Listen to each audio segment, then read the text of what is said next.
কী বানানো যায় করে একটা রসুন কেটেই ফেললাম। শুধু রসুন কাটলেই তো হবে না, কিছু তো একটা বানাতে হবে। তাই ডিসাইড করলাম কাবাব বানাবো। আর তার জন্য ব্লিঙ্কিট থেকে অর্ডার করে নিয়েছিলাম কয়েকটা জিনিস। প্রথমে নিয়ে নিয়েছিলাম হচ্ছে স্টিকগুলো, যেটা বাড়িতে একটাও ছিল না। তারপরে নিয়ে নিয়েছিলাম হচ্ছে কিচেন কিং মশালাটা। কিচেন কিং মশালাটার সাথেও আমি আর একটা জিনিস অর্ডার করেছিলাম হচ্ছে আশীর্বাদের দইটা।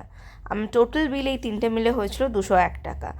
তারপরেই কয়েকটা পেঁয়াজ আর কয়েকটা ক্যাপসিকাম কুচিয়ে কুচিয়ে বলবো না, স্লাইস করে কোনো রকমে কেটে, যেমন কাবাবে লাগে আর কি, তার উপর দিয়ে দিয়েছিলাম হচ্ছে এই দইটা। দইয়ের উপর দিয়ে দিয়েছিলাম হচ্ছে আমার এই কিচেন কিং মশালাটা। তারপরে অ্যাড করে দিয়েছিলাম একটু জোয়ান। তার সাথে অ্যাড করে দিয়েছিলাম একটু ব্ল্যাক পেপারের পরে দিয়েছিলাম একটুখানি শুকনো লঙ্কা আর কাসরি মেথি ফ্লেভারটা আনার জন্য। তারপরে নিয়ে নিয়েছিলাম হচ্ছে স্বাদ মতো নুন। তার সাথেই দিয়ে দিয়েছিলাম হচ্ছে একটুখানি হলুদ আর বেসন। বেসন না দিলে তোমরা ওখানে ছাতুও ইউজ করতে পারো, ছাতুও অনেকে ইউজ করে কোটিংয়ের জন্য। যাই হোক, তারপরে ভালো করে ওইগুলোকে মিক্স করে নিয়ে এইরকম করে গ্যাস ওভনে দিয়ে দিতে পারলেই তৈরি হয়ে যাবে কাবাব। দেখা হচ্ছে পরের একটি ব্লগ।